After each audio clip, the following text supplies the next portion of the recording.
우리 좀 하고 있자. 올 것 같은데 다들. 그래서 우리 쓰일 시작하고 있자. 여러분 범위 소화 인형이 옆강의실 비었어. 우리 범위 있잖아. 이거 해도 되지 않을까? 좀 서둘러서 나가자. 그지? 이제 다 정해졌으니까 그거 맞춰서 다음 주에 자료집 나가고 주말이나 하루 잡아서 기술 2개, 과학 2개 막 뺀다든지 그렇게 좀 한번 해보도록 하겠습니다. 일단 이번 주는 그냥 지나가고 이제 자료집 주면서 그 주 주말에 한번 진도 좀 빡 빼고 여러분한테 문제를 쏟아낼 테니 여러분도 좀 해주시고, 그러니까 범위 나왔으니까 쌤이 OX도 더 미리 하고 오지산다형 문제도 만들고 막 이렇게 해볼게요. 열심히 파이팅 해봅시다. 자, 그러면 오늘은 관문자전을 다 끝내는 거를 주목적으로 두고 인문 하나, 사회 하나, 기술로 들어갔다는 얘기 들었거든요. 그래서 그런 고급 정보 쌤한테 계속 전해주시길. 그리고 관문자전까지 오늘은 일단 좀 가볍게 갈게요. 그리고 다음 주부터는 이제 열심히 박차 갈게요. 안 들어갔어요? 이뻐 죽겠네. 이마 뽀뽀 받아야 되는데 안 들고 오면 다음 주부터 이마 뽀뽀 가야겠다. 알았지? 인문 사라자. 쌤 생각에는 인문지문 다 되게 매력적인 것 같거든요. 근데 인문이가 단연 매력적이고 인문3도 괜찮습니다. 인문3도 나올만하다. 유비 논증 유추죠. 어서와. 가기 전에 OX 퀴즈 꼭 챙겨가야 돼. 알았지? 자료집 창현이 거 자료집 창현아 가기 전에 달라고 해. 알았지? 자료집 갖고 왔잖아. 있잖아. 책이요? 책. 우리 진도 나가는 책. 선생님 창현이 그냥 책 하나 주세요. 이제 진지하게 나가자. 아저씨들 5분 일찍 와. 알았지? 일수관리 건데 5분 일찍 와. 도현이 채영이 다 가기 전에 OX 퀴즈 받아가야 돼. 알았지? 오케이. 자, 그러면 합주기가 됩시다. 합으로 14페이지. 수능 주도권 14페이지 나가자. 수능 주도권 14페이지. 앞자리도 채워주고. 그래서 다음 주부터 이제 본격적으로 나갈게요. 자료도 엄청 쏟아질 겁니다. 질문을 다 준비해서 줄게요. 예. 그러면 14 유추 들어가자. 1문단. 그런데 첫 번째 문제 가문단 중심 내용 파악이거든요. 이런 거 실시간으로 하면 좋으니 가문단 읽고 1번 선지, 나문단 읽고 2번 선지 이런 식으로 갑시다. 쉬우니까 하고 있을게. 손 씻고 앉도록. 유비 논증은 하재네. 유비 논증의 네모 박스 한번 쳐주시고, 두 대상이 몇 가지 점에서 유사하다는 사실을 확인을 했어. 몇 가지 점에서 유사에다가 밑줄 한번 그어주시고, 그러면 A와 B에서 유사한 특징 두 가지가 발견이 되었는데 세 번째 A가 가지고 있는 특징이 C에게도 또 있겠거니? 라고 미루어 짐작하는 유비 논증입니다. 여러분은 유추라고도 많이 들어보셨죠? 유사하다는 사실이 확인된 상태에다가 밑줄 이미 알고 있어. A와 B는 꽤나 닮았다는 것을. 어떤 대상이 추가적 특성을 갖고 있으니 알려졌을 때, A가 세 번째 특징을 갖고 있다는 걸 알려졌을 때 B에게도 그 추가적 특성은 있겠거니 라고 추론하는, 미루어 짐작하는 논증 방식이다. 유비 논증은 이미 알고 있는 전제에다가 밑줄 이미 유사하다라고 사실이 확인된 상태, 알고 있는 전제에 밑줄 새로운 정보의 결론을 도출하게 되니까 꽤나 에너지가 절약이 되잖아. B에게 세 번째 특징이 있는지 확인하지 않아도 있겠다라는 것으로 추론을 하는 결론을 도출하게 된다는 점에서 아주 유익합니다. 에너지 절약을 많이 해주죠. 유익에다가 밑줄 인생은 마라톤이다. 아니 인생은 정말 모르겠어. 너무 추상적이니까, 너무 관념적이니까 인생 잘 모르겠어. 근데 내가 마라톤은 알아. 42.19. 그러면 마라톤의 특성으로 인생 미루어 짐작할 수 있으니까 유익하지요. 일상생활과 과학에서 흔하게 쓰이고 있습니다. 특히 의학적인 목적에서 포유류를 대상으로 행해지는 이 동물 실험이 유용하다라고 주장하는 입장이 유비 논증을 통해서 유효하다라고 주장을 펼치고 있어. 또 동물 실험에 대해서 비판하는 입장도 유비 논증을 이용을 해서 논증을 비판하고 있다는 거야. 그래서 동물 실험이 유효하다는 주장과 그에 대한 비판은 유비 논증을 잘 이해할 수 있게 해준다. 두 입장이 유비 논증을 이용을 해서 자신들의 주장을 펼치고 있거든요. 어떤 주장을 펼치는지 나문단에서 얘기합니다. 그러면 다문단 읽었으니까 우리 1번의 1번 선지 유비 논증이란 무엇인지에 대한 개념 정의 내려줬고 일상생활과 과학에서 유익하기 때문에 잘 쓰이고 있다라는 유용성까지 끄덕끄덕 괜찮네. 그러면 나문단 계속 가자. 할 때 제대로 해놓고 바로 OX 해놓으면 되니까 그지? 유비 논증을 활용해서 동물 실험이 유효하다라고 주장하는 쪽은 인간이랑 실험동물 사이에서 유사성을 가지고 있다. 유사성에다가 밑줄 그리고 그렇기 때문에 신약이나 독성물질에 대한 실험동물의 반응 결과는 인간에게도 나타나겠다는 거야. 인간에게 안전하게 적용할 수 있다고 추론합니다. 이를 바탕에다가 세모, 이를 바탕으로는 뭐다? 실험동물과 인간의 유사성으로 신약과 독성물질의 반응이 인간에게도 나타나겠거니라는 유추를 통해서 이들에다가 세모 누군지 콕 찍고 가면 동물 실험에 찬성하는 입장의 사람들은 동물 실험은 인간에게 아주 명백하고 중요한 이익을 준다. 이익에다가 밑줄 그리고 유비 논증을 통해서 동물 실험에 유용하다라고 주장하는 사람들의 입장이었습니다. 1번에 2번 잠시 한번 넘겨보시죠.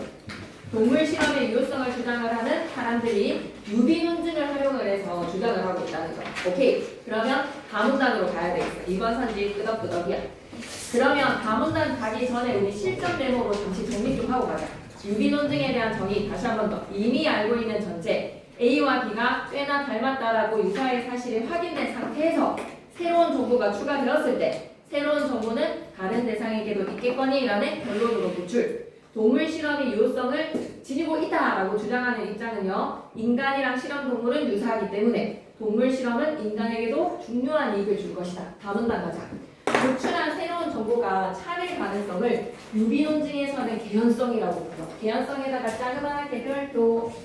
개연성은 뭐다? 차례 가능성.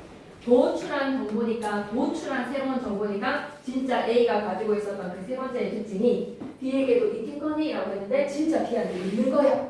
그러한 가능성을 개연성이라고 합니다. 개연성을 높이기 위해서는 비교 대상 간의 유사성이 커야 하는데 뭐가 할수록 무엇이다? 상관관계 무조건 나오는 거 아닙니까? 비례 반비례의 상관관계 무조건입니다. 선제에서 반드시 이용을 해서 선제에 선결해야 되는 정보입니다. 너무 중요합니다. 별표 3개 치고 갈게요. 개연성이 높기 위해서 비교 대상 간의 유사성이 커야 한다. 선호의 관계를 잘 잡으셔야 되거든요. 개연성이 높으면 유사성이 높다나 유사성이 높으면 개연성이 높다 같은 말이 아니에요. 엄청나는 차이잖아요. 그죠? 유사성이 높아야 유사성이 높을수록 그 결과보다 개연성이 높다입니다. 네, 서로 잘 바꿔놓으니까 꼭 체크하세요. 개연성이 높다는 말, 유사성이 높다? 잘 생각해 주셔야 되는 부분이죠.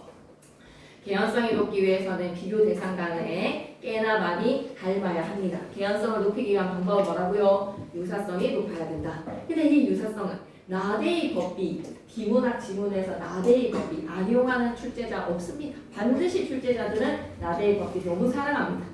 유사성이 단순히 비슷하다는 유사성이 아니라 단순한 비슷에다가 X 하시고 뭐여야 한다. 반드시 실험하는 것의 내용과 새로운 정보와 관련 있는 유사성에다가 밑줄. 나대의 법비 너무 중요합니다. 나옵니다. 예를 들어 가령 예시까지 들어서 설명해 주네. 동물 실험의 유효성을 주장하는 쪽은 실험 동물로 많이 쓰이는 포유류가 포유류랑 인간이랑 새로운 정보랑 관련 있는 그 유사성이 뭐냐면 공유하는 인간과의 유사성이 가령에다가 세모 T의 순환의 방식 유사하다. T 순환 방식 허파의 후 유사하다. 이러면 이런 유사성을 바탕으로 실험 결과와 관련 있는 유사성이기 때문에 자신들의 유비 논증은 개연성이 높다고 주장을 하는 거야. 순환의 T의 수행 방식 허파의 호흡은 반드시 이 실험 결과가 인간에게도 유사하게 나타날 것이다. 그래서 우리 실험은 개연성이 높은 실험이기 때문에 이 신약 그대로 인간에게 적용하자. 반면에 인간과 꼬리가 있는 실험 동물 꼬리의 유무 인간은 꼬리가 없는데 동물의 꼬리가 있는데 라는 것은 그건 관과해도 된다라는 유사성 차이점이라는 거죠. 유사성을 갖지 않지만 그것은 실험과 관련이 없는 특성이기 때문에 무시해도 된다. 실험 결과와 관련 있는 유사성에만 주목에다가 밑줄 한번 찍어 놓으시죠. 실험 결과와 관련 있는 유사성에만 주목하면 된다. 동물 실험이 유용하다라는 쪽의 입장입니다. 그러면 옆에다가 개연성 문단 정리 한번 가보자. 도출한 정보가 참일 가능성은 반드시 뭐다? 개연성으로서 높이기 위해서는 유사성이 높아야 한다.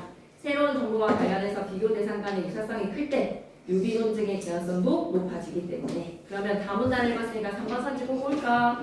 동물 실험을 예로 들었습니다. 예, 가령 피해 순환이라든지 허파의 호흡이라든지 이 예시를 통해서 유비논증이 높은 개연성을 갖기 위한 조건 뭐였다?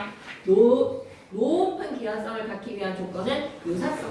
실험 결과랑 관련된 새로운 정보와 관련한 비교 대상 간의 유사성이라고 대답해 줄 수 있겠네. 라는 단어가. 그러나 문단 첫 시작이 그러나이면 지금까지 했었던 이야기 확 뒤지는 역접이니까 동물 실험에 대해서 비판하는 입장 나오겠네. 동물 실험 반대하는 쪽은 유효성을 주장하는 쪽에서 사용하고 있는 이 유비논증이랑 관련해서 두 가지 측면에서 비판을 하는 거야. 니네가 주장하고 있는 그 유비논증 있지? 유비논증과 관련해서 또 두 가지 측면으로 유효하다는 쪽도 유비논증을 이용했고 비판하는 쪽도 유비논증을 이용을 해서 비판을 하겠다는 거야. 두 가지 측면으로. 첫 번째 측면, 인간과 실험동물 사이에서 위와 같은 유사성이 있다라고 했죠? 위와 같은 에다가 세모, 위와 같은이 뭔지 가슴 속으로 한번 꼭 짚고 가셔야 된다. 위와 같은 유사성은 뭡니까? 실험 결과와 관련 있는 유사성, 피해 순환 방식이라든지 허파의 호흡이라든지 이런 유사성이 너네가 있다라고 주장을 하지만 그것은 말이야. 그것에다가 세모, 피해 순환 방식이라든지 허파의 호흡이라는 그런 유사성, 그것은 말이야. 기능적 차원에서의 유사성일 뿐이야 라는 거에서 기능적 차원에서의 유사성에다가 밑줄 끄시고 뿐에다가 방점을 꽝! 이것밖에 안 된다라는 것으로 기능적 차원에서의 유사성 뿐이야 라고 얘기를 한다는 거지. 왜? 인간과 실험동물의 기능이 유사하다 하더라도 허파의 호흡이라든지 피해 순환이라는 그 기능이 역할이 유사하더라도 그 기능을 약간 결과로 보면 돼. 결과가 유사하게 이루어진다 하더라도 그 결과를 구현하기 위한 작동의 인과적 메커니즘은 인과적 메커니즘 물결 표시 하나 하고 가자. 인과적인 메커니즘은 그 과정은 피해 순환의 과정과 허파의 호흡의 그 과정은 동물마다 차이가 있다는 과학적 근거가 있는데 너네 그거 유사하다라고 주장하는 거야. 너네 실험의 결과가 개연성이 있다라고 주장하는 거야. 하참 그것은 기능적 차이에서의 유사성일 뿐이야. 인과적 메커니즘에서는 엄청난 차이가 있어라고 디스를 하는 거지. 비판을 하는 거지. 그리고 두 번째 측면. 너네가 얘기하는 인간과 실험 동물의 기능적 유사성. 너네 그거 가지고 개연성 높다라고 기능적 유사성 주목했잖아.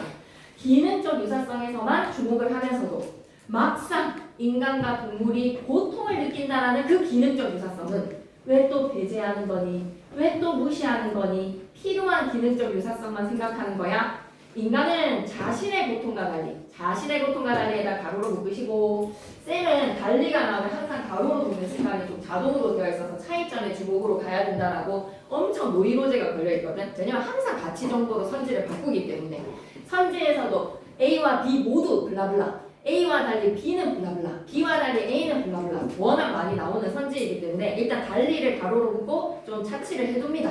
그리고 A가 과연 그러한지 그리고 A가 그러하면 B와 다른지 선지를 해결하기 위해서 달리에 대한 정보를 미세하게 반응을 해줘야 되거든요. 예민하게, 세심하게 반응해줘야 됩니다. 엄청나게 중요한 가치 정보로 선지가 만들어졌더라고요. 자신의 고통과 달리 가로로 묶으셨으면 인간은 자신의 고통과 다른 점으로 동물의 고통을 직접 느낄 수가 없어. 그럼 여기에서의 달리 속에 추론해줘야 되는 전제되어 있는 미루어 짐작해야 되는 가치 정보는 뭐지? 인간은 자신의 고통은 어떻게 느끼고 아야 직접적으로 바로 느끼고 동물의 고통은 어떻게 느낀다고? 유추적으로 느끼는 거야. 동물의 고통은 직접적으로 느낄 수가 없어서 무엇인가 맞았을 때 깨갱깨갱 움츠러드는 모습을 통해서 아 아프겠네 라는 것으로 미루어 짐작한단 말이지. 동물의 행동이 인간과 기능적으로 유사하다는 것을 보고 유비논증을 통해서 동물이 고통을 느낀다는 것을 알고 있단 말이야. 그러니 이 유효하다라고 입장 주장하는 애들 참 웃긴다. 기능적 유사성에 주목을 해서 인과적 메커니즘에 대해서는 관가를 하면서 개연성이 높다라고 주장하는 거 웃긴다 하고 비판받았어. 그리고 두 번째, 기능적 유사성에는 엄청 주목하면서 왜 고통의 기능적 유사성에 대해서는 또 무시하지 웃긴다 이렇게 비판을 받는 겁니다. 비판하는 입장에서 두 가지 측면으로 유비논증으로 비판을 했어. 그러면 남은 다도 한번 가져야지. 4번 선지. 동물 실험 유효성 주장이 유비논증을 좀 잘못 적용하고 있단 말이야. 기능적 유사성에 주목을 했고 또 고통이라는 기능적 유사성에는 주목하지 않고 유비논증을 잘못 적용하고 있다는 비판 두 가지 측면을 살펴본 거에서 yes. 그럼 다 맞으니까 답은 5번이 될 것 같은데 요컨대를 통해서 마지막 문단 정리 들어갑시다. 요컨대 제일 중요한 접속 아니겠습니까? 생유라고 외쳐줘야 되는 거. 지금까지 했었던 이야기 다 정리해주겠다는 거야.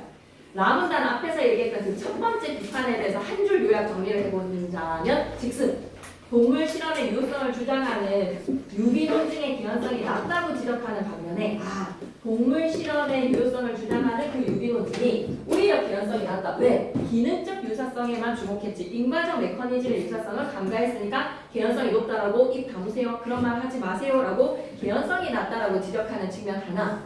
두 번째 비판은 동물도 고통을 느끼는데 왜 침팬지의 고통은 고통이 아닌 걸로 생각하시나요?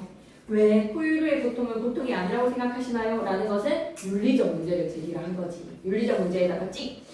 인간과 동물 모두 고통을 느끼는데 인간에게 고통을 끼치는 실험은 해서는 안 되고 동물에게 고통을 끼치는 실험은 해도 된다고 생각하는 것은 공평하지 않다. 공평하지 않다에다가 중요한 인간이랑 동물에 대해서 왜 생명의 가치에 차등을 두는가?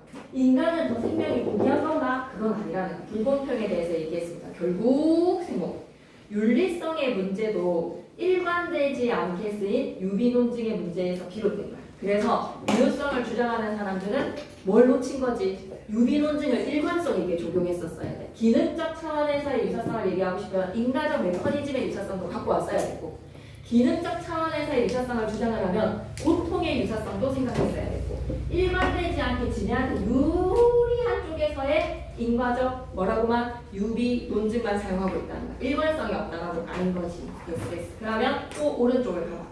동물 실험을 반대하는 쪽의 주장 두 가지. 인간과 실험 동물 사이에서의 기능적 유사성에만 주목했다. 자기네들한테 유리한 유비 논증만 사용했다. 일관성이었어. 유비논증의 개연성이 높다고 주장하지 인간과 동물이 느끼는 그 고통이라는 거에서의 기능적 유사성에는 또 주목하지 않았어. 동물 실험의 윤리적 문제가 제기되는 측면인 겁니다. 그러면 마지막 1번에 5번 선택 동물 실험 유효성 주장이 갖는 현실 문제들을 유비논증을 통해서 비판을 했다. 넘어서에다가 X하시고 유비논증 차원에서 그럼 유효하다라는 입장에 가진 문제점은 뭐라고? 일반적인 유비논증을 이용하지 않는다. 유비논증 차원에서 뭔가 자신의 주장을 펼치려면 일반된 유비논증을 사용해야 되는데 일관되지 못한다. 그 일관성이 어떻게 잘못된 일관성인지 설명하라고 하면 설명할 수 있겠죠? 인과적 메커니즘을 간과했다. 고통의 기능적 유사성을 간과했다. 이렇게 생각해 주시면 오케이. 쌤 Q&A에 주황색 글씨 스캔이 뜨다 보니까 조금 글씨가 깨진 감이 없지 않아 있습니다. 잘 안 보이는 거는 얘기해 주시고 1, 2, 3이 좀 쉽더라고요. 유비논증의 유효성은 이미 알고 있는 전제. 이게 핵심이지. 새로운 정보를 결론을 도출해서 굉장히 유익해. 개연성이랑 도출한 새로운 정보가 차이를 봐서 좋습니다. 정의 좀 기억해 주시고 동물 실험을 반대하는 쪽에서는 동물 실험의 유효성을 주장하는 유비논증의 개연성이 낮다라는 점을 지적을 했지, 그지? 높다에다가 X하시고 낮다. 인간은 메커니즘의 유사성을 놓쳤기 때문에 개연성이 낮다. 그래서 2번으로 가자. 너무 좋다. 그리고 실질적으로 이거 기출에서는 5문제가 출제가 됐어. 그래서 여기에 빠져있는 문제가 유효하다라는 쪽이랑 그다음 반대하는 쪽에서의 각자의 입장에 대한 내용일치 문제였었는데 꽤 괜찮더라고요. 그것도 실어놓고 이제 자료집을 빠방하게 다음 주에 완성을 하겠습니다. 유비논증의 개연성은 이미 알고 있는 정보와 관련이 없는 새로운 대상이 추가될 때 높아진다. 정보와 관련이 없는 데다가 X, 관련이 있는 유사성이 높은 새로운 대상이 추가가 돼야 합니다. 유사성이 높아야 개연성이 높아집니다. 인간은 자신이 고통을 느낀다는 것이나 동물이 고통을 느낀다는 것이나 모두 유비논증에 의해서 한다. 2번 선제에다 발표. 이렇게 잠시 지나간 달리가 2번 선제의 핵심 단서였잖아. 인간은 자신의 고통과 달리 동물의 고통은 직접 느낄 수 없지만 이라는 걸 통해서 인간은 자신의 고통은 직접 느끼고 자신의 고통 밑에다가 밑줄 끄시고 직접 동물의 고통에다가 밑줄 끄시고 루비논증 그래서 이번 선지가 뭐 자신의 고통과 달리라는 두 어절 때문에 하나 맞아떨어지잖아요. A와 달리 B 항상 주목해야 되는 가치 정보입니다. 인간이 꼬리가 있는 동물 실험과 차이가 있다는 사실은 동물 실험의 유효성을 주장하는 논증의 개연성을 낮춘다. 꼬리에다가 동그라미 치시고 아주 무관하죠. 무시해도 됩니다. 꼬리 밑에다가 무시해도 되는 유사성입니다. 동물 실험이 인간에게 중대한 이익을 가져다 주죠. 동물 실험의 유효성과 상관없이 알 수 있는 정보이다. 동물 실험이 유효하기 때문에 인간에게 중요한 이익을 주는 거 아닙니까? 상관없이에다가 X 하시고 그리고 5번 맞는 이야기. 동물 실험에 윤리적 문제가 있다라고 주장하는 것은 인간의 고통이나 동물의 고통이랑 똑같다. 공평성의 기준, 윤리적 문제, 공평한 기준에다가 밑줄 그시고 3번 문제는요. 각자 풀어보시는데 이게 좀 잘 이해가 안 되잖아. 그럼 빨간불이야. 이 3번 문제가 잘 풀리지 않는다는 것은 지문이 좀 잘 이해가 안 됐다는 이야기야. 그리고 쌤이랑 좀 잘 피드백을 짚고 비어있는 부분을 외워야 돼. 그래서 3번이 잘 이해가 안 되는 사람은 나한테 좀 얘기를 해줘야 돼. 쌤 3번이 좀 이루르르시루라 이렇게가 되면 쌤이 뭐가 이해 안 되는지 차근히 같이 두 손 잡아야 되는 문제입니다. 굉장히 중요한데요.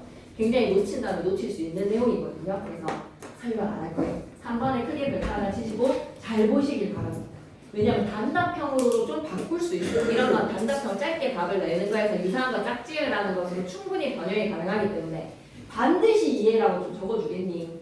3번 위에다가는 반드시 이해라고 적어주시고 정답 돋보기도 꼼꼼하게 봐주셔야 되겠습니다. 예, 3번 문제는 단답형으로 변형될 가능성이 농후합니다. 우리 가능 세계에서 포괄성, 일관성, 완결성, 그거 변형 정말 가능하고요. 얘 진짜 가능할 것 같아요. 이 지문은 좀 출제 가능성이 높은 지문인 것 같아. 인문 1도 되게 중요하지만 인문 1을 낼 바에는 쌤은 인문 2, 3 천성이 쌤이라면 내실 것 같다. 나라면 낼 것 같다. 그럼 인문 4까지가 또 범위고 과학 1, 2, 3, 4가 되니까 이제 다음 주부터 박차 다 할 거니까 잠시 오늘은 안녕. 4회 2로 가자. 그리고 4회 1, 2, 3, 4를 비교했을 때는 4회 1 정말 내기 좋은 지문인 것 같고 4회 2는 좀 아쉬워. 4회 2는 지문이 그렇게 어렵지가 않아. 그냥 읽으면서 바로 이해가 되는 지문이라서 내력이 좀 떨어집니다. 그런데 4회 2에서 우리가 주목할 수 있는 큰 특징 중에서의 하나는 4회 2번 위에다 적고 갈까? 통시적이라는 말을 좀 적었으면 좋겠어요.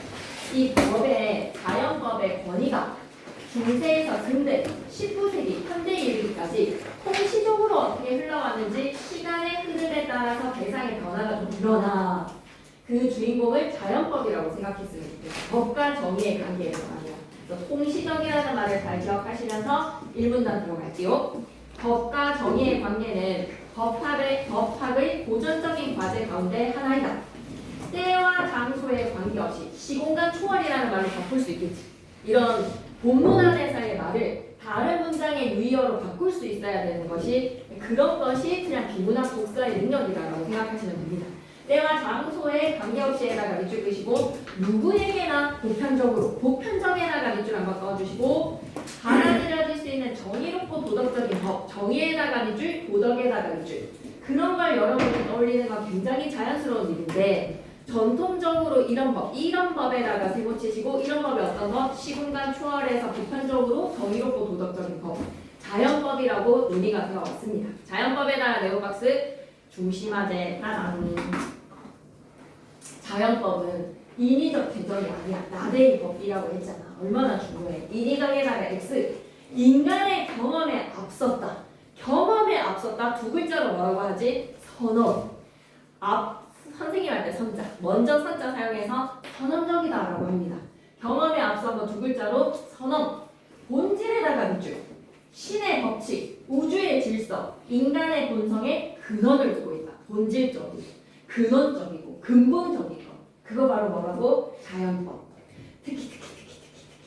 인간의 본성 중에서도 욕구, 욕망 이런 것보다 오히려 뭐야? 감정적인 것보다 이성에다가 동그라미.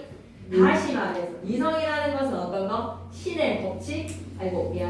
다시 말해 참 거짓. 선악을 분별할 수 있는 인간만의 자질이요. 인간만의 자질에다가 밑줄 그것이 자연법을 발견할 수 있는 수단인 거예요. 오케이. 그래서 옆에 실전 메모 보니까 때와 장소에 관계없이 누구에게나 보편적으로 받아들여지는 도덕적이고 정의로운 법. 그게 바로 본질적인 자연법. 두 번째 문장에서 서구 중세가 딱 나오는 순간 그리고 근대 이제 그 읽으면서 여러분은 예측해야 되는 겁니다. 아 이거 시대의 변화에 따른 자연법. 자연법의 위상, 위치와 상태를 위상이라고 하거든요. 자연법을 흐름에 시간의 흐름에 주목해야 되겠네. 서구 중세의 신학에서는 자연법을 인간 이성에 새겨진 신의 법이라고 이해를 하며 종교적 권위를 중시했대. 그럼 여기서 제일 중요한 거는 키워드가 뭐라고? 신의 법에다가 밑줄 긋이고 종교적 권위에다가 밑줄 긋이고 중세 시대에서는 종교를 벗어날 수 없었구나. 이후에 시간이 흘러서 중세에서 이제 근대로 갑시다. 15세기, 16세기 중세, 17세기의 근대 자연법 사상에서는 신학의 의존으로부터 독립을 했어. 독립에다가 밑줄 자연법은 오로지 뭐의 중심으로 또 동그라미 치지 이성에다가 샥 이성으로서 확인할 수 있다고 본 거야. 이런 경향을 열은 사람이 두구두구 그로티우스. 그로티우스가 자연법을 어떻게 만졌는지를 어떻게 바라봐야 되는지를 주목해주세요. 이게 좀 제일 핵심 아닐까? 중세의 전통을 수용하면서도 전통의 관점을 배제한 게 아니야. 전통의 관점을 뒤엎은 게 아니야. 수용하면서도에다가 도의 방점을 찍으면서 다소 온지신 같은 거야. 전통적인 걸 수용했잖아. 신에 관련된 거에서의 그 전통의 관점을 수용하면서 인간 이성에 따라서도 이성에다가 동그라미 자연법의 기초를 닦은 사람이야. 자연법의 기초에다가 밑줄 그로티우스. 자연법의 기초. 그는 그로티우스겠지. 이성을 통해 계속 나오잖아. 이성에다가 동그라미. 그래서 이성에 반대되는 키워드는 욕구, 욕망, 감정 이런 거는 좀 이성적 측면이랑 반대되는 키워드잖아.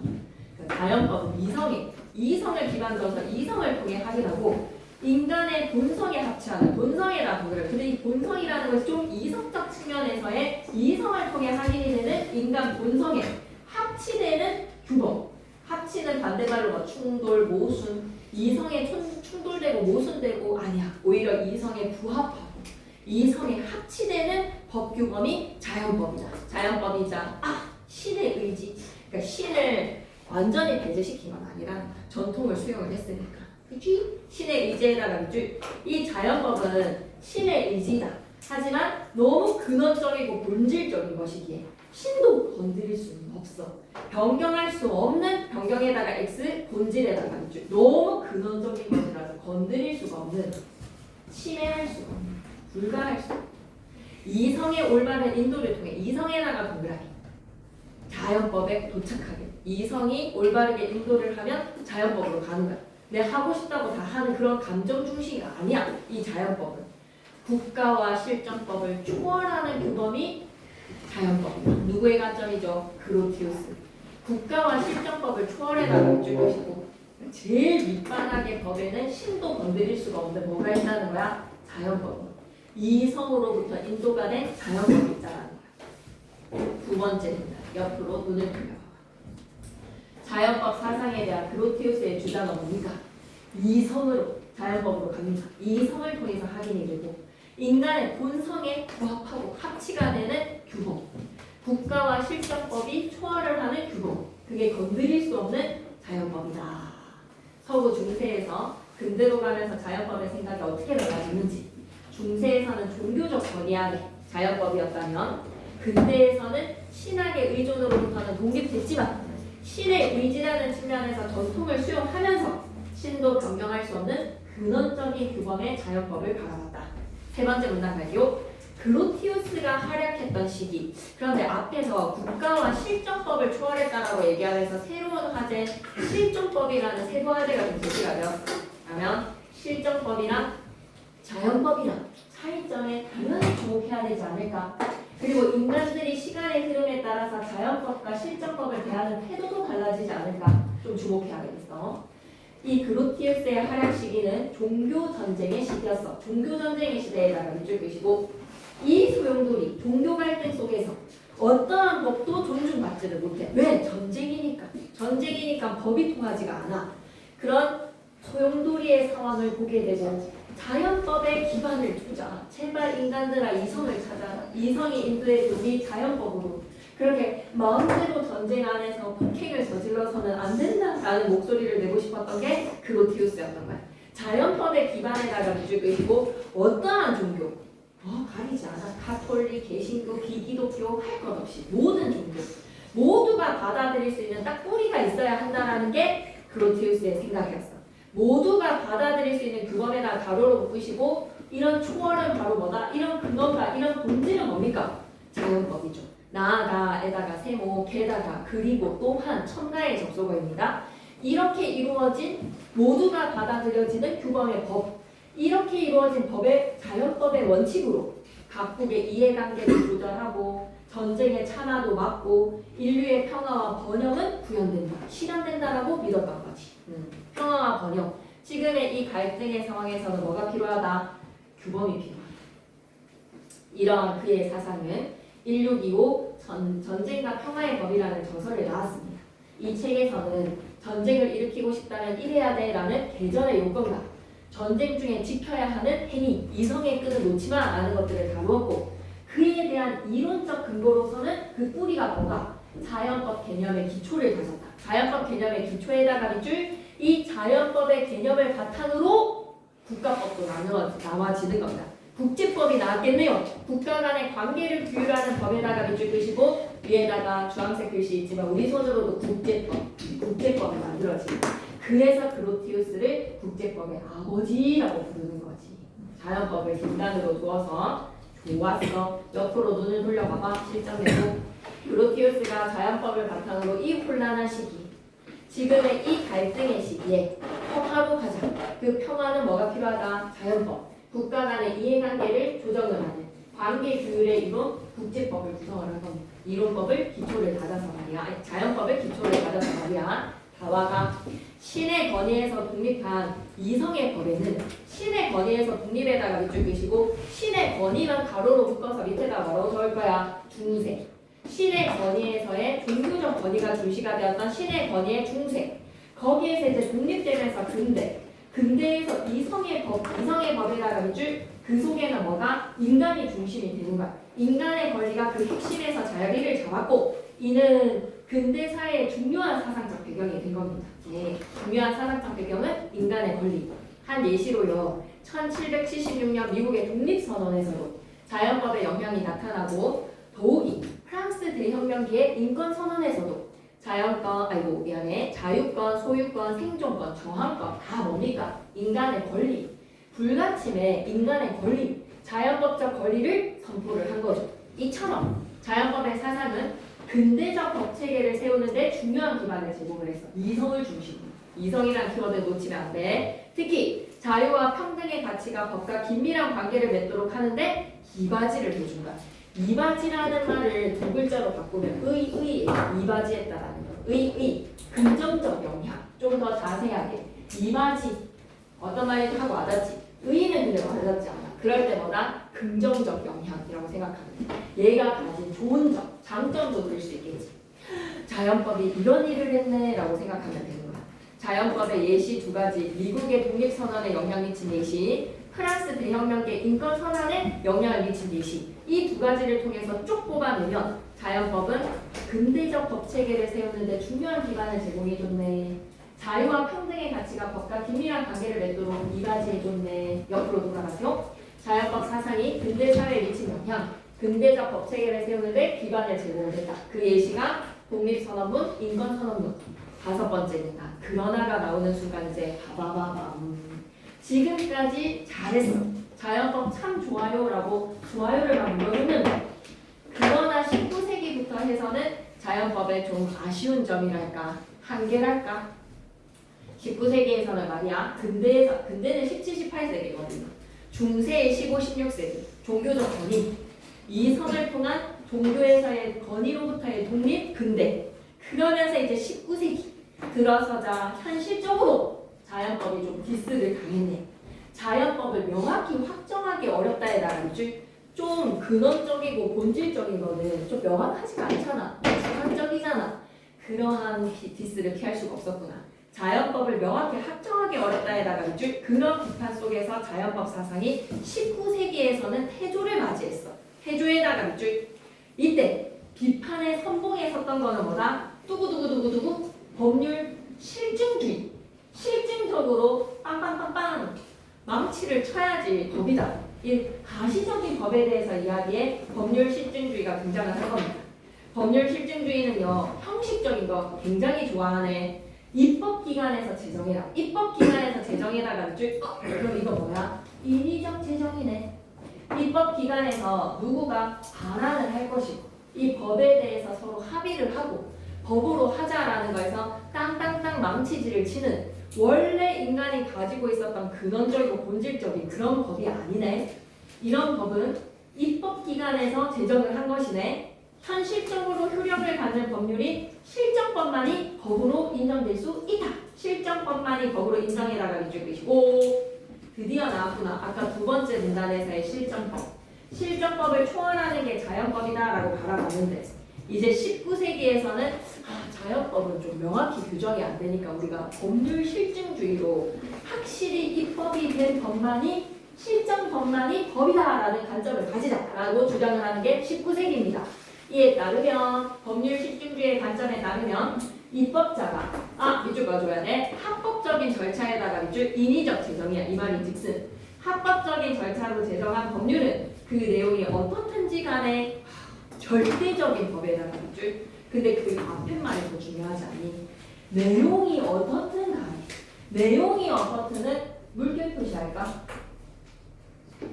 미개한 유전자는 죽여도 돼. 뭐 이런 것들이 내용이 어떻든 간에 합의에 의해서 망치질을 받았다면 절대적으로 지키는 법이 되면 또한 그것은 국가의 권위에 근거하여서 이루어진 것이기에 국가의 권위에 근거해다 밑줄. 국가에서 정한 법이기에 국민은 따라야 한다. 의무에다가 동그라미 해야 된다. 어기면 뭐야? 떼찌떼찌 혼난다는 거죠. 하지만 그러니까 19세기에서는 자연법이 움츠러들었단 말이지.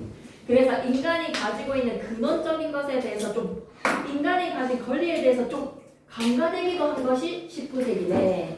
하지만 현대에서는 이제 19세기 이 사상이 이 생각이 올바라요? 안 올바르지. 부작용이 나온 거야. 해해가 나온 거야. 합법의 외관을 쓴 전체주의로 말이야. 전체주의 하나로 밑줄 꺾고 가자.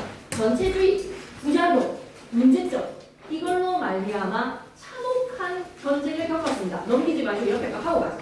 19세기는 뭐라고 생각해야 된다? 자연법 태조. 그러면 부흥기는 언제라고 생각할 거야? 근대. 19세기는 태조. 19세기에서 이렇게 얘기했어. 명확히 확정하기 어렵다. 비판 속에서 태조. 그래서 법률 실증주의가 근대에 나왔어. 실정법만이 법으로 인정할 수 있지 않느냐. 국가의 권위에 의해서. 그러니까 국민은 지켜라. 나는 국민을 지키는 뭐다? 의무. 그 다음 장으로 가시죠. 세계대전을 치르게 되면서 다시 한 번 더 자연법에 대한 분기를 다시 찾아진다. 분기에다가 밑줄 그리고 자연법에 대한 논의는 19세기의 태조. 현대에 들어서면서 다시 부흥. 오늘날 자연법은요. 실정법이 지향해야 할 이상의 지표입니다. 인도해주는 거예요. 약간 멘토의 격. 자연법을 보면서 실정법을 만들어줘야 되는 거예요. 근간을 자연법에 둬야 하는 거예요. 자연법은 실정법이 지향해야 할 이상을 제시하는 근대의 역할. 여전히 의가 인정되고 있다. 19세기 이후에 자연법 사상의 흐름은 태조가 되었지만 다시 현대적으로 분기를 맞이하면서 실정법이 가야 할 지향점을 보여주는 겁니다. 예, 지문 구조도 너무 중요하고요. 지문 구조도 잘 봐주시고요. 쌤 Q&A 갑니다.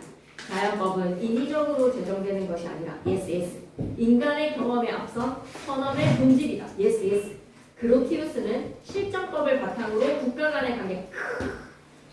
간의 관계인 국제법은 자연법을 바탕으로 실정법에다가 x 실정법만이 법으로 인정한다. 아까 뭐였죠? 법률 실증주의. 문제점이 발생했습니다. 2차 세계대전을 생각하시면 되겠죠? XX. 4번으로 가실게요. 윗글의 내용과 일치하는 것. 실정법은 인간의 경험에 앞서 미국의 독립선언에 자연법이 영향을 주었다라고 얘기하지, 그지? 미안해. 인간의 경험에 앞서에서는 실정법 X하시고 자연법 그냥 스쳐 지나가 버렸네. 법률 실정주의가 아니라 자연법. 서구의 근대적 법 체계에는 가장 평등의 인정입니다. 그 평등이 인간의 권리이기 때문에. 중세의 신학이라고 하면 신의 법에 인간의 이성이 관련이 된 거죠. 관련시키지 않았다 해서 않았다에다가 X. 프랑스 대혁명에서의 그 저항권은 자연법입니다. 인간의 기본 권리로 인정이 되었습니다. 않았다에다 또 X. 5번 문제 좋네요. 국가 사이의 관계의 국제법입니다. 그 국제법의 근거에는 뭐를? 자연법을 두자. 국가 간의 전쟁을 할 때에도 항상 국제법에 근간을 둔 자연법을 구별을 해서 국제 분쟁을 조정을 하고 인류의 평화를 이루기 위해서는 국제법이 필요하다. 뭐에 근간을 둔? 자연법에 근간을 둔. 각국의 그 실정법이 두루 통합이 되어서 아니요. 자연법으로 국제법을 만들어줘야죠. 실정법 통합이 아닌 자연법으로 국제법 가야죠. 그죠? 종교의 차이로 전쟁이 이어지는 상황에서 전통적인 신학 이론을 바탕으로 왔습니다. 전통적 신학 이론을 배제한 채 이런 선지는 안 되는 겁니다. 옹고지신이었잖아요. 그죠? 그로티우스는 옹고지신입니다. 전통적인 신학 이론을 바탕으로 해다가 위주. 그래서 수용하면서도 새롭게 국제법 구성을 하면서 보편적으로 받아들여졌다. 그래서 이걸 고친다면 이렇게 고쳐야 되겠네.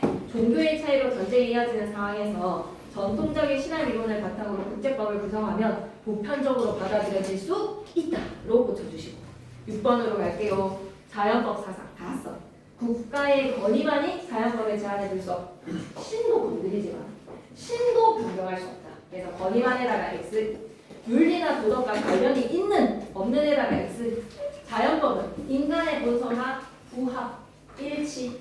그래서 대립에다가 X. 인간의 이성이 시공간을 초월한다. 어느 시간, 어느 공간에서 모든 사람들에게 다 받아들여지는 본질적이고 도덕적이고 정의로운 법. 그게 바로 자연법. 자연법의 역할은 실정법에 없는 내용을 보충하는 데에다가 X하시고 근간, 기반이 되어줘야지. 그래서 답은 4번으로 7번 문제 별표 치시고 여러분이 또 풀어주셔야 돼요. 요거 일 안 되면 또 쌤이랑 하는 거예요. 그리고 여기에 보기 분석 너무 좋지 않니? 보기 분석에서의 내용으로 크게 별표 하나 치시고 잘 안 보이면 위에 덧대가지고 내용 한 번 더 정독하세요. 보기 분석 옆에다 정독. 그래서 글씨 안 보이면 쌤한테 가르쳐 달라는 것으로 보기 분석한 내용 정독해 주셔야 되겠습니다. 정독 44페이지에 여기 44쪽이 없어? 무슨 일이야 이게? 왜 이렇게 삐끗어놨대?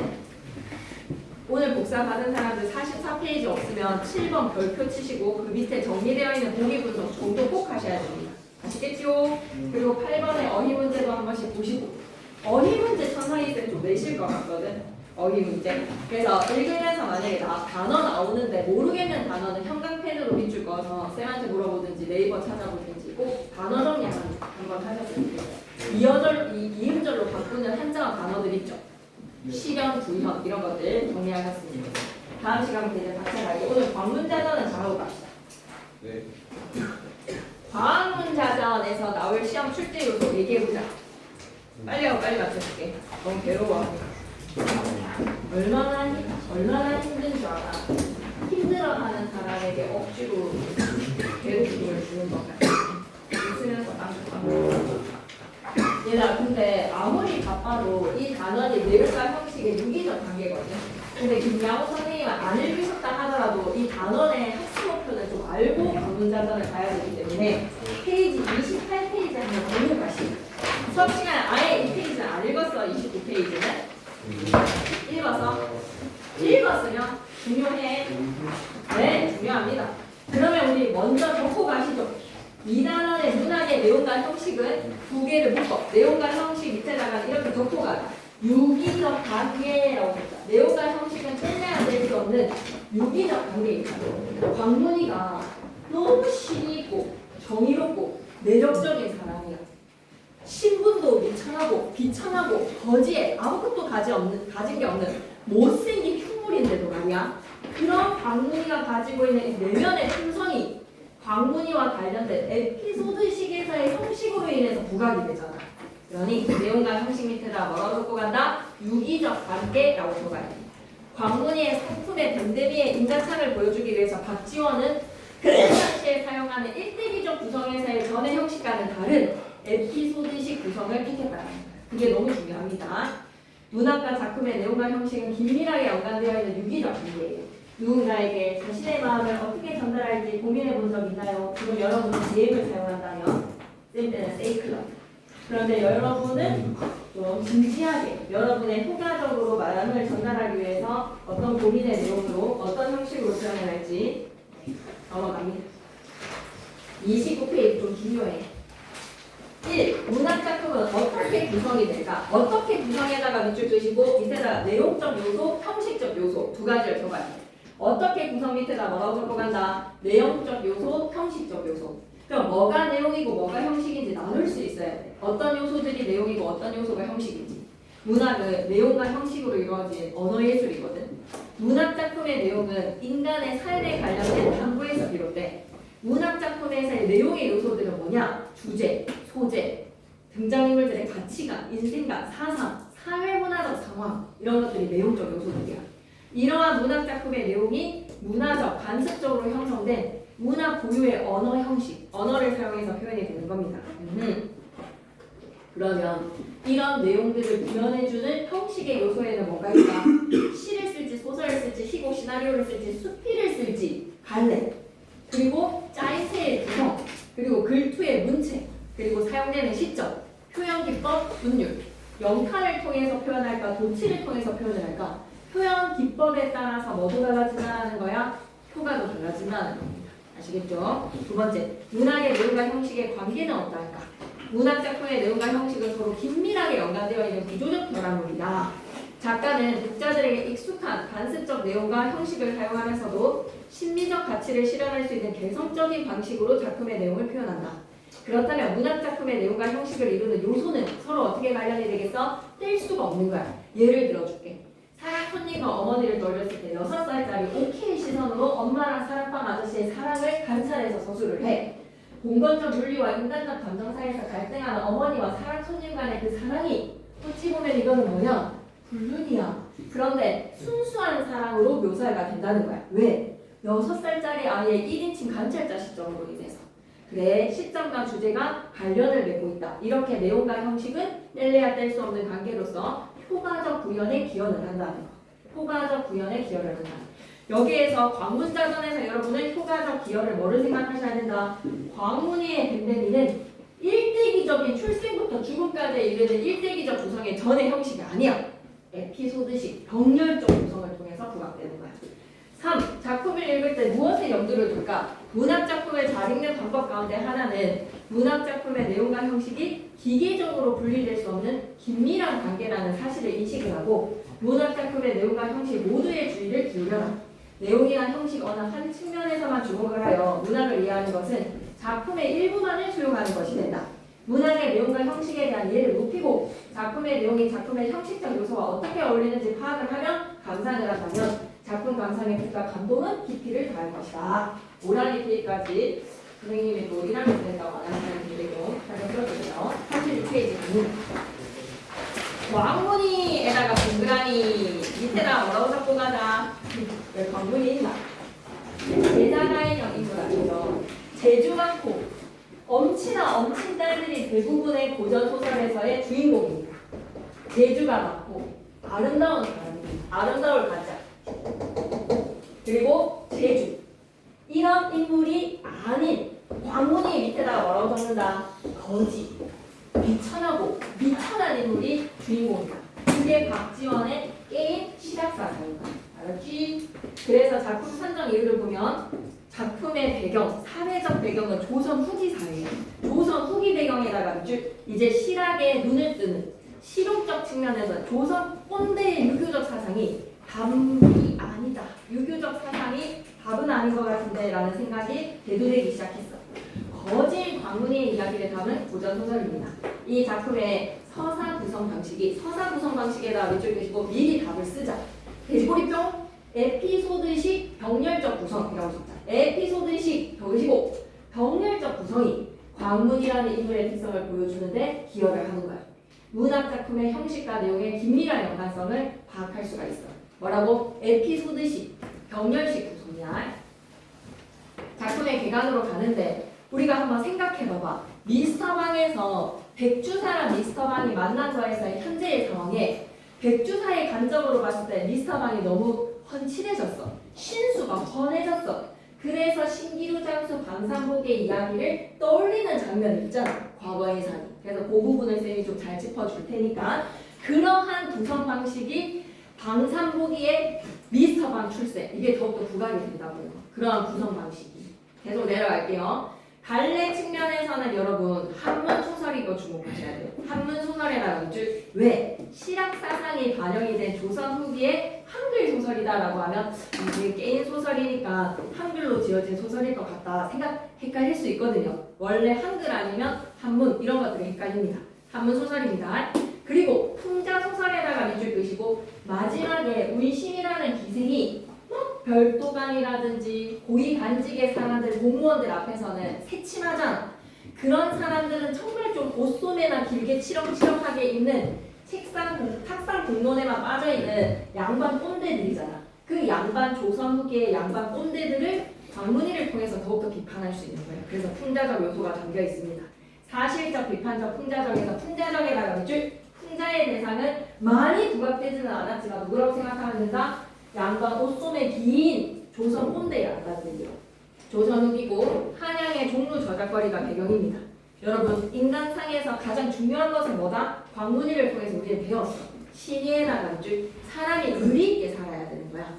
그리고 광문이를 통해서 배웠어. 정직하게 살아야 되는 거야. 정직에 나간 줄. 그래서 고전 소설에서는 다 엄친딸이거든요.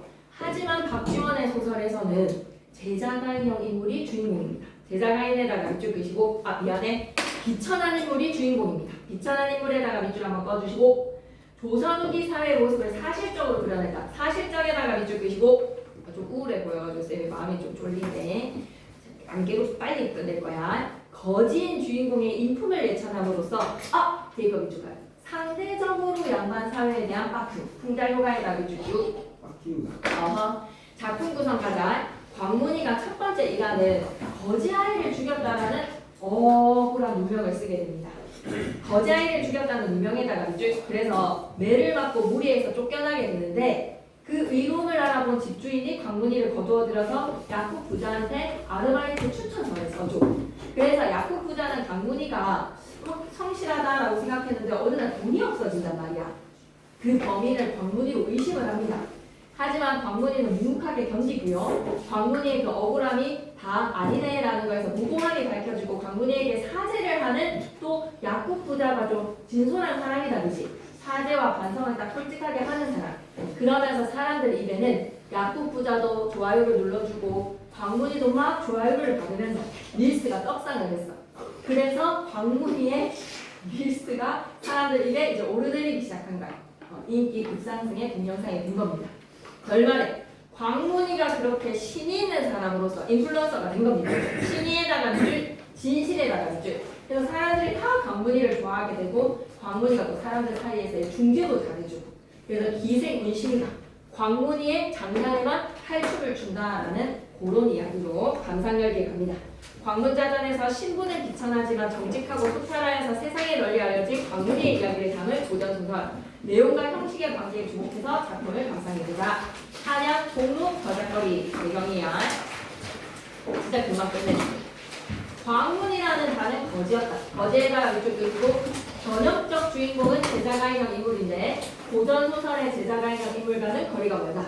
일찍이 종로 저작거리에서 종로 저작거리 가로를 묶으시고 길어놓고 다니는 거지였어. 거지 아이들이 광문이를 추대하여서 패거리의 우두머리로 삼고 소구를 지키게 한 적이 있었다. 이거 첫 번째 에피소드입니다. 첫 번째 에피소드. 하루는 날이 몹시 차고 눈이 내리는데 거지 아이들이 다 함께 빌려나가고 그중 하나에만이 병이 들어 따라가지 못했다. 조금 뒤 그 아이가 추위에 떨며 숨을 몰아쉬는데 그 소리가 몹시 처량하였다. 광문이가 너무도 불쌍하여서 따뜻한 성품 밑줄 몸소 나가서 그 아이를 위한 밥을 빌어 왔는데 병든 아이를 먹이려고 딱 보니까 애가 벌써 죽었어. 거지 아이들이 돌아가서는 광문이가 그 애를 죽였다고 의심을 하게 돼요. 의심에다가 밑줄 다 함께 광문이를 두들겨 쫓아내니 너무 억울하네요. 광문이가 밤에 엉금엉금 기어서 마을의 어느 집으로 들어가다가 그 집 개를 놀라게 하였다. 집주인이 광문이가 도둑인 줄 알고 도둑으로 의심해다가 밑줄 답하다가 꽁꽁 묶었더니 광문이가 외치면서 하는 말이 오래유. 나는 날 죽이려는 사람들에 피해 온 것이지 감히 도적질을 하러 온 것이 아닙니다. 영감님이 믿지 못하신다면 내일 아침에 저살거리에 나가서 알아보십시오. 라고 말을 하는데 말이 너무 순박해. 순방에다가 밑줄 집주인이 내신 광문이가 괜찮다라는 것을 도적이 아닌 것을 알고서 새벽녘에는 풀어주었지. 광문이는 고맙다는 인사를 하고는 떨어진 거적대기를 달라고 해. 떨어진 거적에다가 네모박스, 따뜻한 성품을 알 수 있는 소재, 떨어진 거적에다가 네모박스, 죽은 아이의 시체를 수습해주거든. 집주인이 끝내 몹시 이상히 여겨서 그 뒤를 밟아서 멀찍이서 바라봤더니 오오 거지 아이들이 시체 하나를 끌고 숲 위에 와서 그 시체를 다리 밑으로 버렸는데 광문이가 다리 속에 숨어있다가 떨어진 거적 한 번만 더 네모박스 그 시체를 싸서 가만히 짊어지고 가서 서쪽 교회의 공동묘지에다가 묻어주고 울다가 중얼거리다가 하는 것이었다. 의로운 행동에다가 밑줄. 광문이의 의로운 행동, 거적대기를 통해서 아이의 시신을 수습하는 에피소드. 이에 집주인이 광문이를 붙들고 사유를 물어봅니다. 광문이가 그제서야 그 전에 한 일과 어제 그렇게 된 상황을 낱낱이 보여주고 집주인 어떤 사람이지 광문이의 인물 됨됨이를 알아봐주는 사람이지 밑줄이자 인간됨을 알아보는 안목에다가 밑줄 광문이를 의롭게 여겨서 데리고 집에 돌아와서 의복도 주고 배우를 후하게 해준다는 거에서 집주인이 진짜 어떤 사람이다. 사람을 볼 줄 아는 거야. 이런 사람이 좋은 사람이라는 것을 알아보는 거지. 그리고 마침내 광문이를 약국 운영하는 어느 부자에게 청거를 하여 고용인으로 삼게 하였다. 옆으로 갑니다. 핵심 정리. 거지아이 사건에다가 밑줄 에피소드 첫 번째야. 병이 든 아이를 위해서 밥을 빌어 왔다든지 시체를 수습해주는 모습은 성품 따뜻하고 인정받는 의로운 모습이라고 생각해줘. 됐어. 두 번째 에피소드 갈 거야. 38페이지 전개 부분. 오랜 후에 어느 날 약국 부자집에서 성실히 일을 하던 광문이에게 두 번째 에피소드 갑니다. 그 부자가 문을 나서다 말고 자주자주 뒤를 돌아봐. 도로 다시 방으로 들어가서 자물쇠가 걸렸나 안 걸렸나 살펴본 다음에는 문을 나섰는데 마음이 몹시 미식적인 눈치야. 왜? 광문이가 미천한 신분이라서 손버릇이 안 좋다고 생각을 한 거지. 선입견입니다. 선입견을 다짐에다가 밑줄 끄시고 첫 번째 줄에 있어. 선입견을 다짐에다가 밑줄 얼마 후에 돌아와서 깜짝 놀랐어. 돈이 없어졌거든. 광문이를 무끄러미 살펴보면서 무슨 말을 하려다가 안색이 달라지면서 그만두었다. 광문이는 실로 부자가 나를 대하는 태도가 달라진 거에 무슨 영문인지 몰라서 날마다 아무 말도 못하고 지냈어. 밑줄 의아해하지만 묵묵히에다가 밑줄 이런 것도 속이 깊은 겁니다. 그렇다고 또 그만둔다고 말할 수도 없는 처지 아니가 추천으로 왔는데 그 후에 며칠이 지나서 부자의 처족하가 돈을 가지고 와서 부자에게 돌려주면서 없어졌던 까닭이 다 밝혀지네요. 얼마 전 제가 아저씨께 돈을 빌리러 왔다가 마치 아저씨가 계시지 않아서 제멋대로 방에 들어가 가져갔는데 아마도 아저씨는 모르셨을 것입니다. 하는 눈치야. 이에 부자는 너무나 부끄러워서 밑줄이다. 부자가 너무나 부끄러워에다가 밑줄 끄시고 부자, 집주인도 좀 괜찮은 사람이었어. 광문이의 의로운 모습을 알아보는 안목이 있는 사람이었지. 약국 부자도 괜찮은 사람이야. 잘못을 솔직하게 시인하고 사과할 줄 아는 사람이니까. 그러면서 뭐라고 얘기합니까? 광문이에게 나는 간장 종지다. 소인에다가 밑줄. 자기가 광문이를 의심했기 때문에 소인배다. 하지만 당신은 장자. 광문이는 장자의 마음에 상처를 주었으니 나는 앞으로 너를 볼 낯이 없다 하고 사죄를 한 거야. 사죄에다가 밑줄 끄시고 그러고는 알고 지내는 여러 사람들과 다른 부자나 큰 장사치들에게 광문이를 의로운 사람이라고 두루 칭찬하면서 릴스를 찍어준 거야. 광문이 릴스가 이렇게 올라온 거야. 광문은 의로운 사람에다가 밑줄. 그러니 여러 종실의 빈객들과 공격 문화의 측근들에게도 지나치리만큼 칭찬을 해대면서 입에 오르내린 겁니다. 공격 문화의 측근들과 종실의 빈객들이 모두 이야기거리를 만들어서 밤이 되면 자기 주인에게 들려주어서 광문이가 이제 사람들 입에 오르내리게 된 거야. 인기 스타가 된 거야. 그래서 두어 달이 지나는 사이에 사대부까지도 모두 광문이가 옛날에 훌륭한 사람들과 같다는 이야기를 다 듣게 된 거야. 이쪽이다. 옛날에 훌륭한 사람들과 같다에다가 밑줄. 그 당시에 광문이의 이야기를 안 들은 사람이 이제 없게 된 거지. 서울 안에서는 모두 전날 광문이를 후하게 대우한 집주인도 안목이 있다. 집주인에다가 동그라미.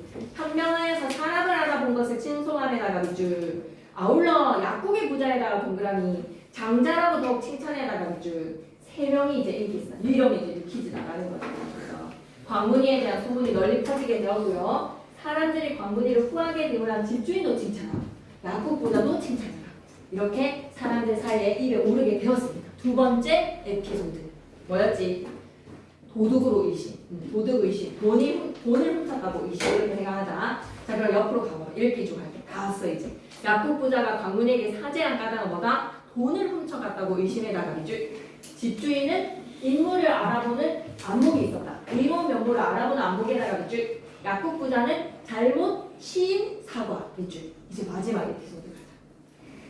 이때 돈놀이를 하는 자들이 대체로 머리꽂이, 옷비치, 의복, 가재도구 및 가옥, 견작, 노복 등의 문서를 담보로 저당을 잡아서 돈값의 10분의 3이나 10분의 5를 쳐서 돈을 내주는 대출이 좀 유행을 했어. 이때 당시에 뭐다? 당시 경제 상황에다가 밑줄 끄시고 대출이라는 반응이 있었던 거야. 대출의 문화가 있었던 거야. 자, 그러면 보증을 담보를 잡는데 광문이가 빚보증을 서는 밑줄. 광문이가 빚보증을 서는 경우에다가 밑줄. 사람들이 천금도 당장 내주었다는 거야. 사람들은 그만큼 광문이에 대해서 뭐를 두터운 시기에다가 밑줄. 광문이가 공부를 진행을 하면 묻지도 말고 따지지도 말고 무조건 된다는 거죠. 광문이는 이제 직접 서술이야. 이 부분에서는 에피소드 가기 전에 직접적으로 제시할 거야. 외모와 특성에다가 밑줄 끄시고 옆에다가는 직접 제시라고 좀 적어줄래? 광문이에 대해서 단적으로 이제 얘기를 합니다. 위에 있는 거는 간접 제시죠. 광문이가 보증만 서기만 하면 천금이라고 나눠주는 것 이거는 간접 제시야. 광문이가 그만큼 두터운 시기가 있다라는 거니까. 그런데 이제 광문이의 외모가 추악하다. 말솜씨도 없다. 입이 커서 두 주먹이 들락날락 거린다. 그런데 만석희라는 약간 개그맨 같은 사람이다, 그지? 만석희라는 이런 놀이도 잘하고 철기무라는 춤도 잘 추고 재주는 좀 많은데 못생기고 우리나라 아이들이 서로 욕을 할 때 좀 못생긴 사람 지나가면 네 남자친구 막 이렇게 놀리는 것처럼 네 형 달문이. 달문이는 광문이의 또 다른 이름이었습니다. 그만큼 광문이가 당시에 어쨌다 유명한 인물이 되었다는 거야. 입에 오르내리면서. 자, 광문이가 싸움을 말리는 이야기를 한번 들어봐봐. 광문이가 이런 거는 다 또 간접 제시라고 봐도 되겠지. 하는 행동을 통해서 지혜로운 거야. 이쪽이다. 지혜로운 광문에다가 이쪽 사람들이 싸우고 있으면 옷을 훌렁 벗고 싸움판에다가 뛰어들었다는 거야. 약간 기지, 재치라고 생각하면 될 것 같아. 뭐라고 시끄럽대면서 땅에 금을 그어서 마치 누가 바르고 누가 틀리다는 것을 판정하는 듯한 솔로몬의 신용을 내니 온 자전거리 사람들이 광문이 때문에 웃어대니까 싸우던 자도 웃음이 터져서 어느새 싸움을 풀고 가버렸다. 이런 것도 일화라고 보시면 됩니다.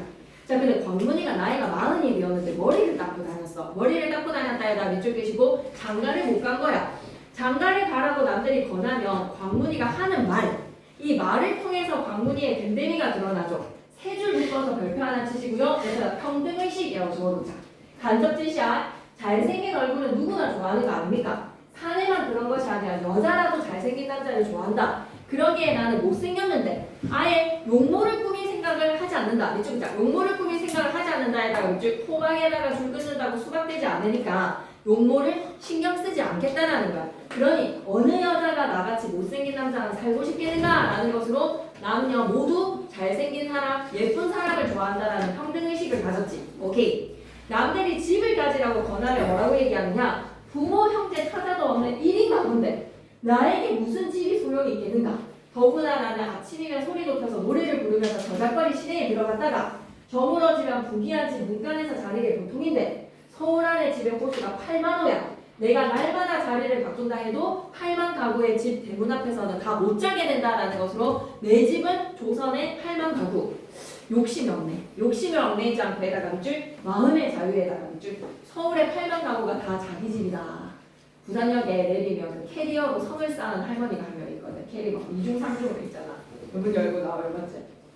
근데 그 할머니 지금 부산역에 마음의 자유를 누리시네. 어디서 그렇게 많은 캐리어를 주워 오셨는지 한 캐리어가 있으면 한 20개 정도 돼. 그래서 이제 자기 집을 이렇게 만들어놨어. 자, 그리고 계속 이어갑니다. 서울 안에 마지막 에피소드 가자. 명기들이 아무리 곱고 아름다워도 광문이의 좋아요를 받지 않으면 값이 나가지가 않는 거야.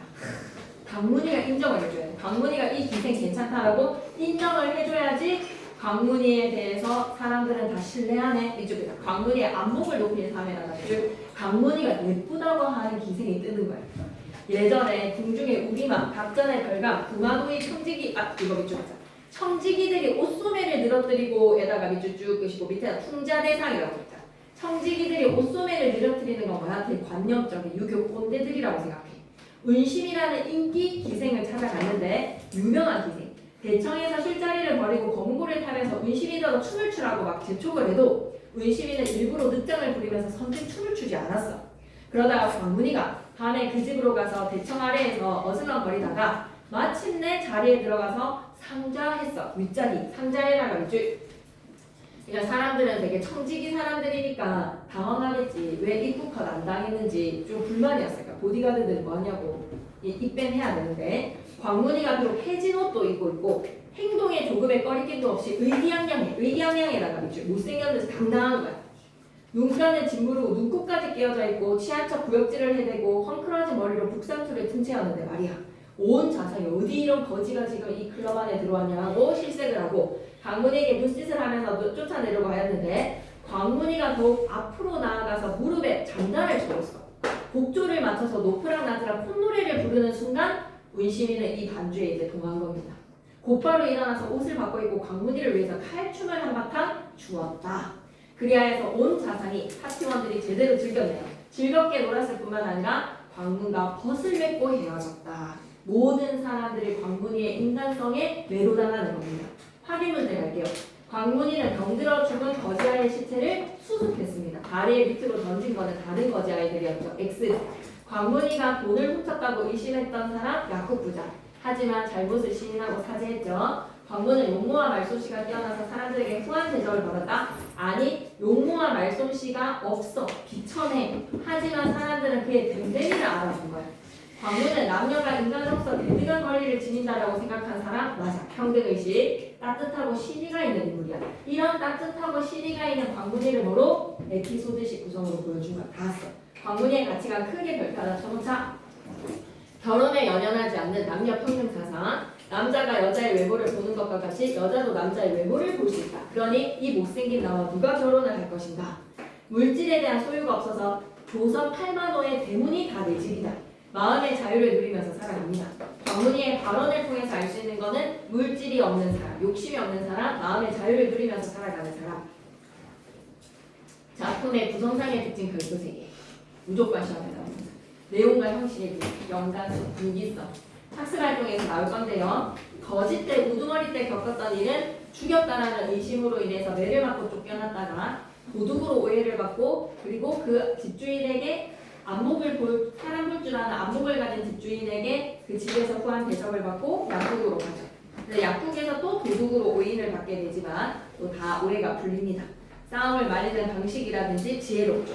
기생운심이랑 관련된 거에서 정말 기생운심이를 좋아하게 만드는 매력 있는 사람이에요. 재주가 있어. 독조를 잘 쳐서 관련된 일화를 중심으로 사건이 병렬식 구성, 병렬적으로 구성이 되어서 광문이의 인물 밴드미가 부각이 된다. 40페이지 가시죠.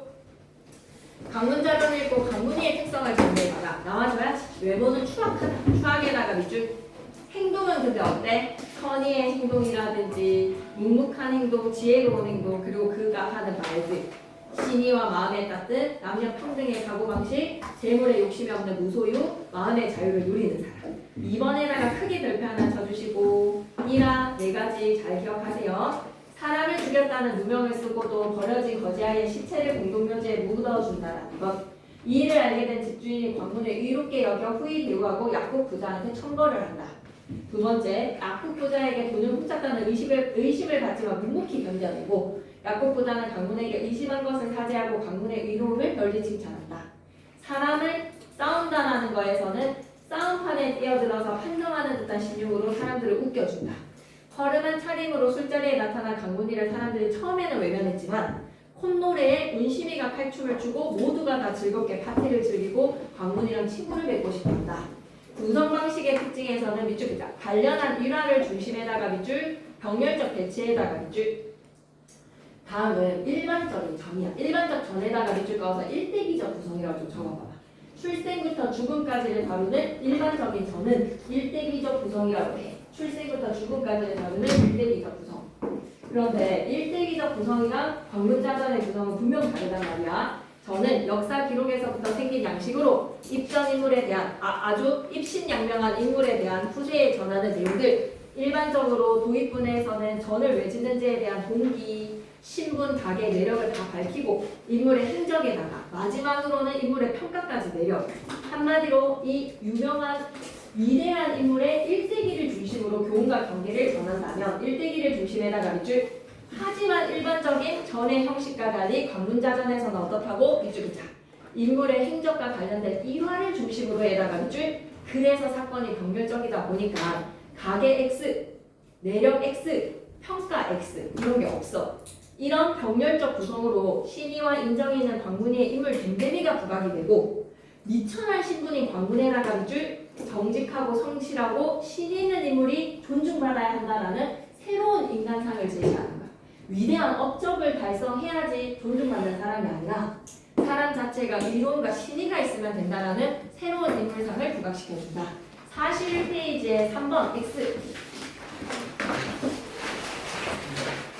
3번 안 했지?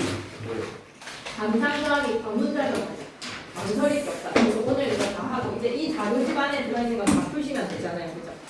여기 있는 거 딱 다. 고라니 T까지 다 빼고 다 푸시면 다음 주에 이제 나갑니다. 자 갑니다. 관문자전은 박지원의 연안집 제8권 별집인 방경각 외전에 수록된 다음선 소설입니다. 광문이라는 거지에 관한 일화였는데요. 형식이 관문자전이니까 전의 형식이지만 광문이에 대한 일화를 바탕으로 일화 바탕에다가 밑줄 허구적인 거는 다 매한가지지만 일화의 바탕이야. 주인공이 광문이는 그거를 하면서 살던 인물로 외모도 볼품없고 그렇지만 정직하고 마음이 따뜻해.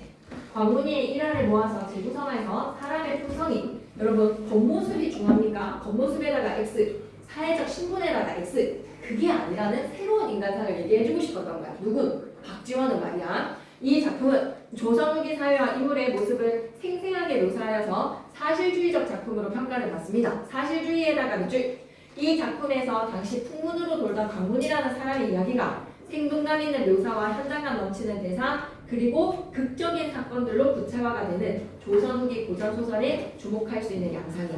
그래서 박지원의 소설에서는 엄행수라는 똥을 푸는 사람이 주인공으로 등장하는 소설이 있거든요. 그런 거에서 박지원이 얘기하고 싶었던 새로운 인간상 겉이 중요한 게 아니라 신분이 중요한 게 아니라 사람의 댐댐이가 중요하다. 광문에 대한 기록에 따르면 광문은 영남지역 영모 사건에 얽혀 유배가 되었고 광문과 같이 나이가 많은데도 머리를 따내린 자는 잡아 다스리라는 왕명이 내렸다. 이렇게 당시 지배계층에게 긍정적인 평가를 받기 어려운 광문과 같은 인물이 주인공이야. 잡아들여라 라고 하는 인물이 주인공이야. 그런 거에서 박지원이 전달하고 싶은 메시지는 뭐다? 다양한 삶의 모습에 주목해라. 모음 자료로 갑니다. 이야기의 구성. 서사간에는 사건의 질서를 만드는 두 개의 차원이 존재해. 하나는 스토리로도 불리는 이야기. 사건을 시간의 순서에 따라 서술하는 것을 말한다. 다른 하나는 플롯으로 불리기도 하는 구성. 사건들이 일정한 질서에 따라 재편되어서 서술되는 것을 말한다.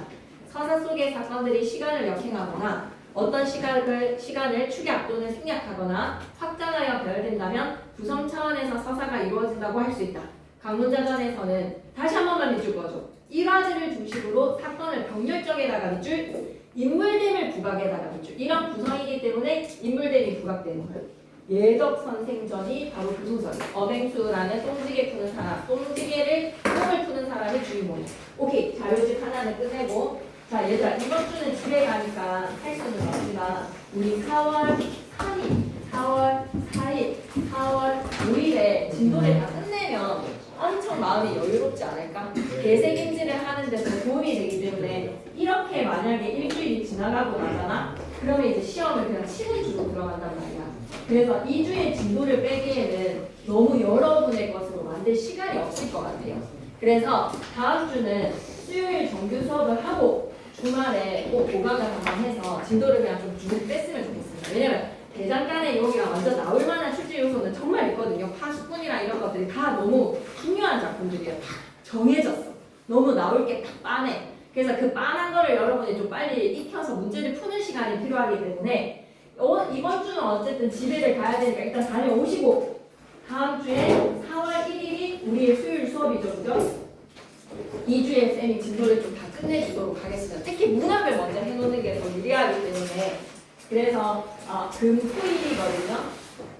토요일, 일요일에 집에 가면 어쩔 수는 없지만 웬만하면 외박하지 마시고 쌤이랑 토요일, 일요일이나 여러분 외출할 수 있는 시간 잡아가지고 좀 진도를 다 끝내는 게 좋을 것 같아요. 그게 훨씬 나을 거예요. 오케이? 일단 여기까지.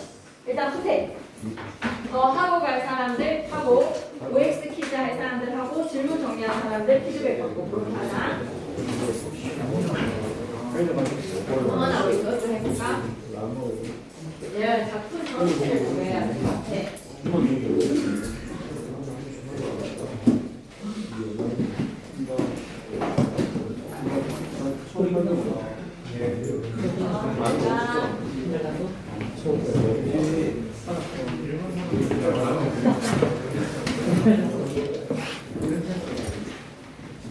아, 계속 생겼네요.